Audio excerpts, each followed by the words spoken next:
falta. De acá en más. Con María O'Donnell. Un tutorial para tiempos complejos. Bueno, contaba recién Maya Jastreblanqui desde Casa Rosada cómo ayer Javier Milei presidió la reunión de gabinete buscando mostrar unidad del gobierno detrás de Luis Toto Caputo, el ministro de Economía, en un contexto de incertidumbre financiera, un segundo día consecutivo en el que los dólares alternativos subieron, el dólar blue, los dólares financieros contado con liqui, el MEP, todos acercándose a los 1.430 pesos, con una suba que ya en 2 días de julio superó el 2% que se devalúa el tipo de cambio oficial según las previsiones del gobierno. ¿Eso qué significa? Si los demás dólares van a una velocidad más rápida que el dólar oficial, se encarecen, digamos, más rápidamente de lo que se encarece el dólar oficial en pesos, bueno, la brecha es cada vez más grande. De hecho, la brecha ahora está en el 56%.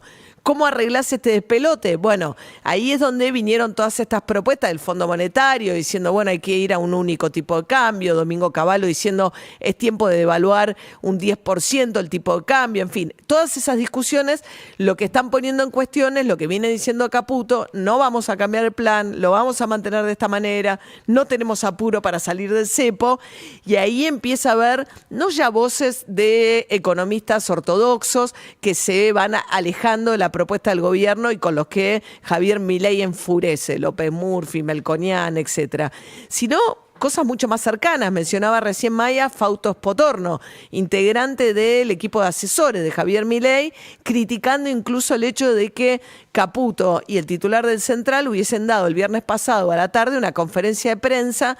Cuando vos das conferencia de prensa viernes a la tarde, es que estás calculando que viene el fin de semana, que los mercados ya cerraron, que tenés que tener tiempo para que se entienda una medida. Y al final, en materia de política cambiaria, no anunciaron nada y anunciaron algo que era un anuncio a los bancos, que era que esa deuda ya no se la va a pagar el Central emitiendo monedas, sino que la va a pagar el Tesoro. Otro interrogante, ¿de dónde van a seguir ajustando? Porque van a tener que seguir logrando cada vez más superávit para pagar no solo los intereses de la deuda, sino además los intereses de la deuda con los bancos, desde los fondos de la Administración Pública Nacional, en un contexto en que la recaudación baja.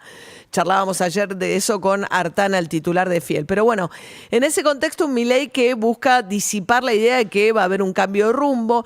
Ayer dijo Adorni, no vamos a dar ni un solo paso atrás, tratando de mostrar el gobierno unido, pero con críticas que empiezan a sonar cerca. José Luis Esper, planteando que hace 2 semanas que el mercado los puso un poco bajo la lupa, la incertidumbre del desembarco de Sturzenegger en el gobierno y lo que puede significar para el poder de Caputo. Hoy sale Damián Reibel, que es un físico, economista, muy cercano a Milei, que viaja con Milei y que desarrolla una teoría que según Milei los va a llegar a ganar el Premio Nobel de Economía, designado como secretario de Estado ad honorem. Digamos, empieza a rodearse de otros economistas también Milei en un contexto de debilidad y de cuestionamientos a cómo están las cosas en materia económica y sobre todo en materia financiera ahora mismo y las perspectivas hacia adelante. Y un Milei que en este contexto es muy desconcertante lo que ocurre a nivel de política internacional y política exterior.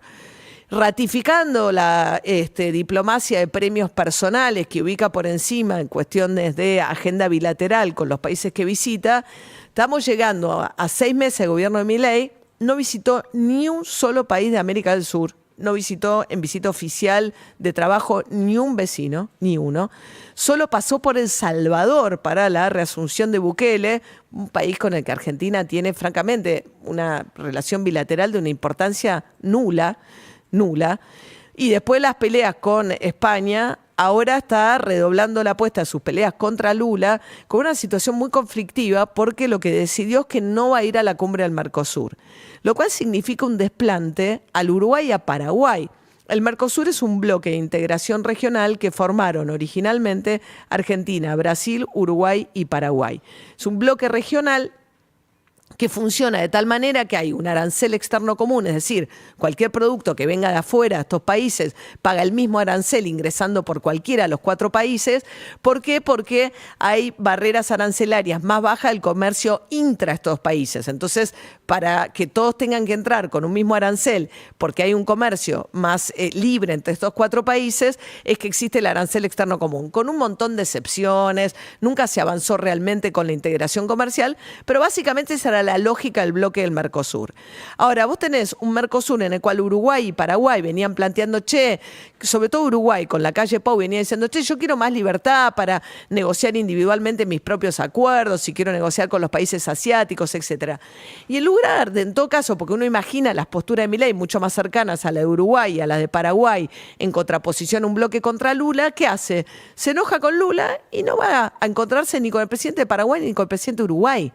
Brasil es el principal socio comercial de la Argentina. Algunas veces se le vende más a China, pero en materia de frontera, de intereses comunes, cuando, por ejemplo, Bolivia tiene una situación en la cual le comprábamos gas. Ahora se está cayendo el gas de Bolivia. La expectativa es que, desarrollando infraestructura, Argentina tenga su propio abastecimiento energético a la mano de vaca muerta.